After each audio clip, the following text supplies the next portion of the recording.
Part 2 nationalism in Europe. Nationalism in making. किसी भी nation की फॉर्मेशन के लिए सारे लोगों के बीच में कॉमन आइडेंटिटी, कॉमन कल्चर और ट्रेडिशन का होना काफी ज्यादा जरूरी है। बट यूरोप में ऐसा नहीं था।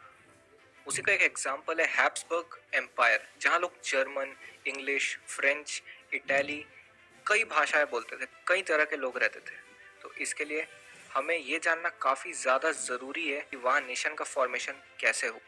19th सेंचुरी से पहले यूरोपियन सोसाइटी के दो क्लास हुआ करते थे।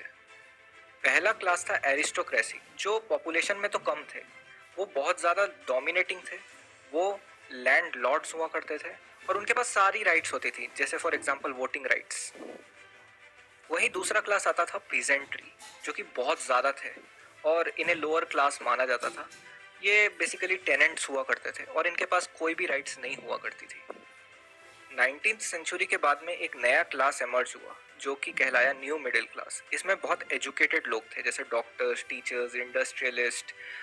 तो इन्होंने बेसिकली लिबरल नेशनलिज्म की डिमांड की, यानी इक्वल सोसाइटी। तो लिबरल नेशनलिज्म का मतलब होता है individual freedom, equality before law, government by consent और फ्रीडम ऑफ मार्केट। तो जो लिबरल नेशनलिज्म है ना, उसी के कारण हुआ था फ्रेंच रिवॉल्यूशन 1789 में, जिसके बारे में हम पिछले वीडियो में बात कर चुके हैं। फ्रेंच रिवॉल्यूशन के बाद में स्टेट में कस्टम ड्यूटीज तो अबॉलिश हो गई थी, बट स्टेट टू स्टेट में कस्टम ड्यूटीज एग्जिस्ट करती थी अभी भी। तो इसीलिए 1834 में एक यूनियन स्टैब्लिश हुआ जिसका नाम था ज़ोल्वरिन। इसने सारे टैरिफ बैरियर्स खत्म कर दिए और 30 में से 28 करेंसीज को एबॉलिश कर दिया। नेपोलियन के टाइम में सबको इक्वल वोटिंग राइट्स नहीं मिला करती थी, जैसे कि वुमेन को वोटिंग का राइट नहीं था और वही मैन वोट कर सकते थे जिनके पास प्रॉपर्टी हो। तो इसलिए इसके बाद आता है कंजर्वेटिज्म का कॉन्सेप्ट।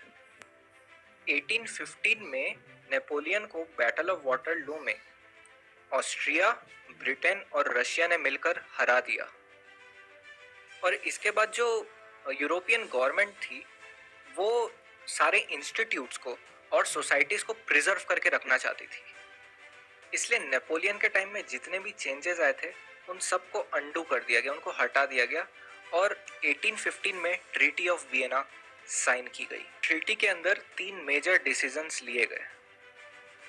पहला मेजर लिया गया कि फ्रांस के चारों तरफ स्टेट्स को इस्टेब्लिश कर दिया गया, जिससे कि फ्रांस फर्दर एक्सपैंड ना कर सके। दूसरा, बर्बन डायनेस्टी को रिस्टोर किया गया और मोनार्की को फ्रांस में कंटिन्यू कराया गया। अब जो यूरोपियन गवर्नमेंट है, इन मेजर्स को अपोज करने के लिए रिवॉल्यूशनरी आगे आए। इन रिवॉल्यूशनरीज ने कुछ सीक्रेट सोसाइटीज एस्टैब्लिश की जिनका मेन एम था कि नेशनलिज्म को स्प्रेड करना। दूसरा कि ट्रीटी ऑफ वियना जो साइन की गई थी उसको अपोज करना। और तीसरा, अपने फ्रीडम के लिए लड़ाई करना। दोस्तों, जेसिपी मजीदी नाम का एक इटालियन रिवॉल्यूशनरी सामने आया जिसने यंग इटली और यंग यूरोप नाम के 2 सीक्रेट सोसाइटीज को एस्टैब्लिश किया। जो कंजर्वेटिव लोग हुआ करते थे ना, वो इससे बहुत ज्यादा डरते थे क्योंकि ये आदमी यूनिफिकेशन ऑफ इटली चाहता था। तो दोस्तों, ये था second part nationalism in Europe का। आशा करता हूँ आपको पसंद आए।